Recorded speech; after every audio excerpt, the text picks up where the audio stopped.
Waalaikumsalam warahmatullahi wabarakatuh. Sahabat PHR, sehat semua ya, dimanapun berada.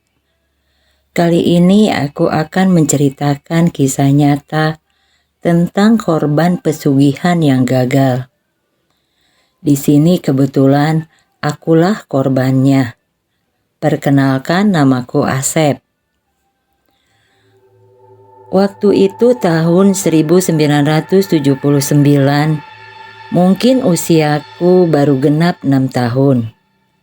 Aku diceritakan kembali sama nenekku kalau pada saat itu agama di daerahku masih Islam Hindu, alias pemahamannya masih kejawen atau boleh dibilang nyuguh di tempat keramat pun masih andil. Erat di lingkaran orang-orang di desa kami. Bahkan hal-hal mistis pun masih punya tempat. Sedangkan yang kita tahu itu adalah syirik mutlak. Otomatis orang-orang yang makmur masih terhitung jari. Di desaku mata pencaharian mereka hanya bertani dan berkebun, itu pun tidak untuk dijual, tetapi hanya untuk bekal saja. Bila ada kebutuhan, mereka menukar dengan cara barter. Seumpama gula ditukar dengan beras dan lain-lain. Jadi taraf kehidupan belum merata pada saat itu. Hanya saja ada satu orang yang kehidupannya makmur di desaku, yaitu sebut saja Ibu Wangsi. Seingatku, ya mereka itu keluarga kaya raya. Tapi anehnya, di satu keluarga itu setiap tahun ada kematian. Yang konon katanya kekayaan mereka itu hasil dari pesugihan. Dan keluarganya yang jadi tumbal. Satu persatu meninggal tanpa sakit, dari anak, mertua, hingga yang terakhir suaminya. Didukung dengan bukti dia membangun rumah yang sengaja dikosongkan. Tentunya itu menjadi bahan pertanyaan dan kecurigaan. Tapi siapa yang berani bertanya? Orang kaya gitu loh. Diselidik diam-diam sama warga sekitar. Warga mengetahui kalau setiap malam Jumat ada bau dupa kemenyan dari arah rumah itu. Dan hari Kamisnya, pegawai Ibu Wangsi itu sibuk mencari atau membeli degan kelapa hijau. Tentu lagi-lagi warga bertanya, untuk apa degan itu? Pesuruh itu cukup bilang, "Nggak tahu, hanya sekedar disuruh," jawabnya. Akhirnya warga di sekitar itu pun cukup tahu aja. Hingga sampai pada suatu hari, aku berlari-lari kegirangan menunjukkan pada ibu kalau aku baru saja dikasih bingkisan sama Bu Wangsi. "Bawa apa kamu, Sep, lari-lari?" Ibu bertanya. "Ini Bu, aku dikasih bingkisan sama Ibu Wangsi," kata aku sambil merobek kantong plastik yang diikatkan. Dengan gak sabar, setelah terbuka, aku langsung menyantapnya. Ibu melihat hanya tersenyum dan geleng-geleng kepala. "Apa itu, Sep?" Ibu bertanya lagi. "Ini kue bolu, Bu. Ibu mau?" "Enggak, buat Asep aja," kata ibu sambil berlalu. Setelah selesai menyantap makanan, aku kembali bermain bersama teman-temanku. Waktu pun berlalu begitu cepat. Jam sudah menunjukkan pukul 17:33. Saat itu aku sedang mandi. Aku mendengar gumaman ayah kepada ibu. "Tumben, Bu, si Asep mandi jam segini," sambil mengetuk kamar mandi. Lalu ayah berkata, "Sep, cepat, Bapak tunggu berjamaah sholat maghrib." Aku menyahut di dalam, "Iya ya, aku sudah selesai." Selesai Isya, aku dan ayah baru pulang dari masjid. Aku masuk ke rumah kedapatan ibu sedang tadarus. Lalu ayah langsung meneguk kopi yang sudah ibu sediakan dan aku ngeluyur masuk ke kamar. Tidak lama aku pun terlelap. Kemudian disusul ayah, ibu. Suasana pun menjadi sunyi di keheningan malam. Sekitar pukul 12 malam, tiba-tiba angin kencang bertiup, mirip angin puting beliung. Samar-samar terdengar suara dari kejauhan memanggil-manggil namaku. Jauh tapi terdengar jelas. "Asep, Asep," disertai angin yang menderu, tapi suara itu tidak putus memanggil namaku. Aku dengar yang pertama bangun adalah ibu. Aku mendengar jelas suara ringkikan kuda seperti membawa kereta gemerincing bergerak mengelilingi rumahku. Kemudian ayah pun terbangun. Sontak mereka menghampiri kamarku dan segera aku dibopongnya ke tengah rumah. Antara sadar dan tidak, aku hanya dipeluk ibu.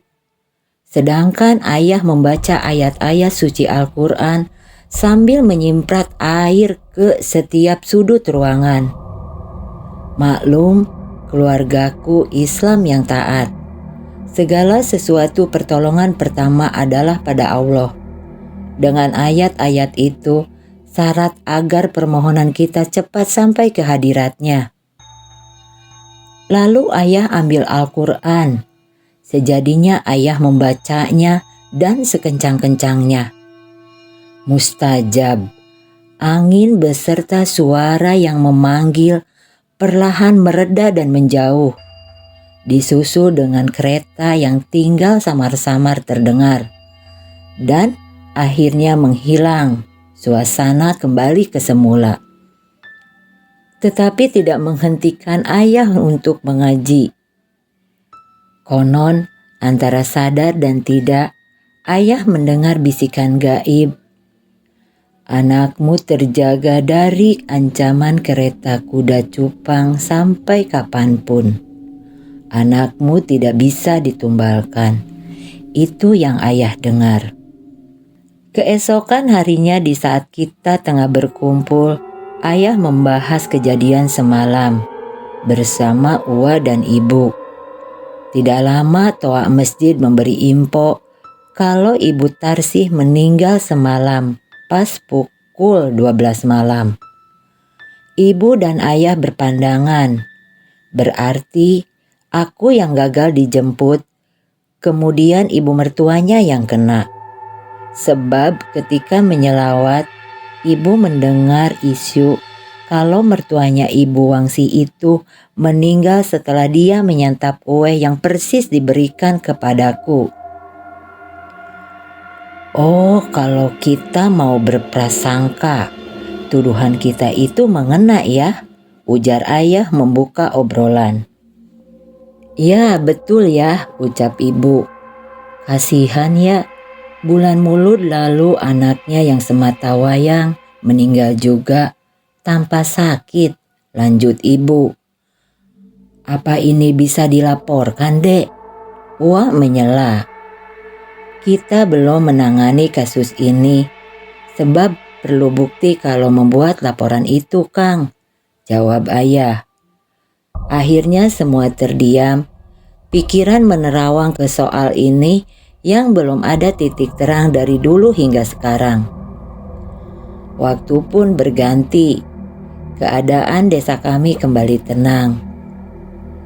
Sebetulnya bukan satu masalah saja yang diciptakan Ibu Wangsih untuk desa kami. Ada banyak pedagang kecil dibuat bangkrut di sekitarnya, sebab Ibu Wangsih pun punya toko serba ada.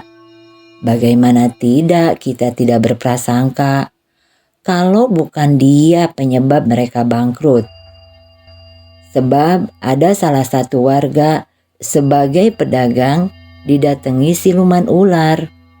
Ular itu sebesar kasur bergelayut di atas kelambu.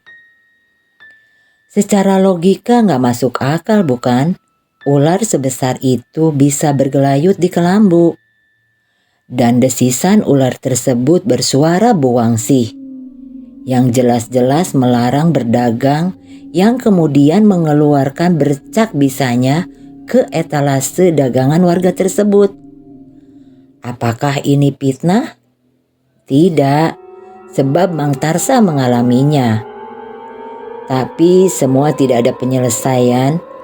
Alhasil Buwangsih tetap berperan. Setahun berlalu, kembali warga dihebohkan oleh kematian suami Ibu Wangsih. Keanehannya, ketika semua meninggal, disertai angin kencang, langit gelap, dan selalu tengah malam. Ini semakin yakin kalau Ibu Wangsih seorang pemuja iblis. Setelah kematian suaminya, Buwangsih berhasil membeli berhektar-hektar tanah. Lalu di tahun yang sama, Ibu Wangsih pun pergi naik haji. Setelah kembali dari naik haji, Ibu Wangsih semakin pongah.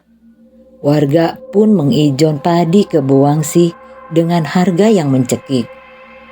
Tapi manusia tidak selamanya Allah izinkan berbuat jolim. Di tahun kedua, Buwangsih jatuh sakit dengan tubuh penuh sisik seperti ular. Sakitnya terbaring hanya mengerang 1 tahun lamanya. Berbaring dengan kulit mengelupas dan mengeluarkan bau busuk yang menyengat. Harta gaibnya terkikis habis hingga akhir kematiannya terdampar di dipan kaku yang hanya beralaskan papan tanpa kasur. Cucu-cucunya sangat jijik merawatnya. Na'udzubillah. Sungguh menyedihkan akhir hidupnya. Saat kematiannya pun hanya 10 orang warga saja yang mengantar ke tempat terakhirnya. Perbuatan hina kelak Allah hinakan di saat kematiannya. Wassalam.